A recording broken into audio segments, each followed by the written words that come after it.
We'll start with Marielle. Marielle, and then Deepa, and then we'll see who continues after that. Marielle Leraand.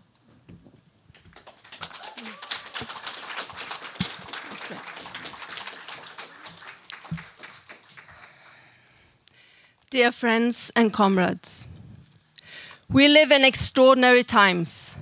Western civilization, as we have been taught it to be, based on democracy, respect for human rights and international law, is breaking down in front of our eyes. The main lesson from World War II was supposed to be that never again should the world stand silent, faced with genocide. And yet, this is exactly what is happening. A proxy war with Russia is continuing in Ukraine with the support of all the parliamentary parties in Norway. And there's no debate about it. If you dare raise your voice in public and say that it's not a good idea to continue sending weapons to solve this conflict, you are met with anger and despise, or just silence. The mainstream media is sealed off, and you can't make your voice heard because they won't publish your analysis. There's absolutely no public debate about sending 15 billion Norwegian kroner every year to a Ukrainian regime that does US and NATO's dirty job on the ground. And then you have the military budget. In 2021, before the Ukrainian war, the Norwegian military budget was 66.3 billion Norwegian kroner. And now in 2024, 3 years later, it is 104 billion kroner. And all the political parties that are currently in the Norwegian parliament agreed this summer on a defense spending agreement that says that Norway will pump up its military budget to 130 billion Norwegian kroner in 12 years from now. That is a doubling of the military budget in Norway since the start of the Ukrainian war. And the money isn't sent from heaven. It's relocated from other posts on the budget. So, ladies and gentlemen, brace yourselves for the crackdown of the welfare state as we know it. There will be less state funding of hospitals, schools, and fighting poverty in this country will have to wait. And all the political parties in the Norwegian parliament have voted in favor of this. Combined with the 15 billion transferred to the regime in Ukraine each year, half of it for munitions, this creates an unprecedented situation here in Norway. All the left parties in the Norwegian parliament has now left the left. Socialistic Left Party and Red Party still insist on being termed left parties. But their policies have no resemblance to any leftist policies historically or currently in the world outside the Western countries.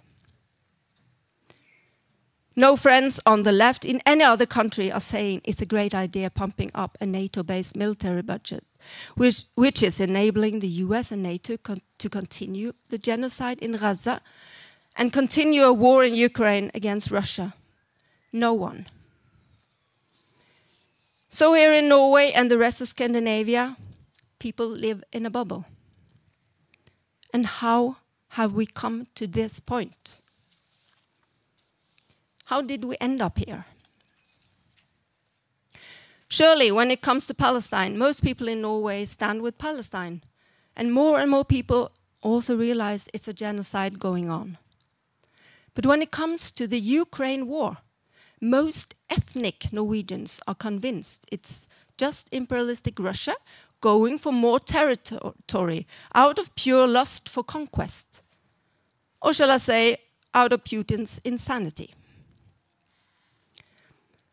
The non-Western migrant population, by contrast, is generally aware of the fact that something strange is going on with the ethnic Norwegians. Because it's hard to find anyone in that group who believe it's a great idea to send weapons to Ukraine. But the ethnic Norwegian population stay put. They are stuck in the narrative that goes on and on and on 24 hours a day for 2.5 years now. That Putin is an evil imperialist, and we in Norway and other NATO countries have such good intentions when we deliver weapons to Ukraine. We in Fred og Rettferdighet, the Peace and Justice Party, are a lot out in the streets nowadays, especially in Oslo. We are collecting signatures to establish a new political party that can run for parliament next year. We take the discussions with the people we meet. But it has been an eye-opener to see how the predominant part of the Norwegian population is absolutely stuck in the narrative presented by the mainstream media. In no other parts of Europe, except for Sweden, Finland, and Denmark, there are so many people supporting the narrative in the mainstream media and the policy of the government. We experience how difficult it is to collect signatures for our party in the ethnic Norwegian population, but very easy amongst the non-ethnic Norwegians. And why is that? Perhaps it's because many of them regularly watch news from their own or their mother's home countries. Perhaps it's because they are used to be skeptic about war money put into their own countries of origin or countries nearby. They have seen, and many as well, lived the consequences of the former US-led invasions, coups, and regime changes. And perhaps there rings a bell when US again is sending its war machine wrapped up in peace-alike phrases of good intentions. Perhaps the answer is also they live every day with the consequences of the US-led wars, with family members who had to flee their villages. Some were killed. And when they come to Norway, they meet the racism in the streets that made the wars possible in the first place.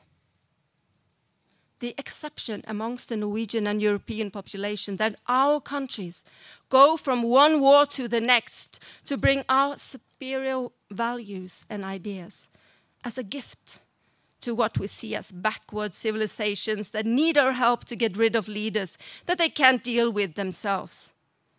And of course, learn democracy and all the good values we are willing to offer as a post-war gift to them. Why are they not satisfied? We have given them all, and we clean up their countries. Well, that's the story. But the reality is, of course, that what we see on the ground, in the very lives of the people left behind when US and NATO war machine, when the US and NATO war machines leaves. When we are out on the streets and discuss the US-led wars, most people, also the ethnic Norwegians, nod and agree, yeah, it's not right to invade other countries. Of course not. They tend to say, I was against the Iraqi war. Some even say they joined the demonstrations. But there it usually stops. Is it because the Iraqi war was the only war that even the Norwegian media has concluded was based on a lie about Saddam Hussein having weapons of mass destruction?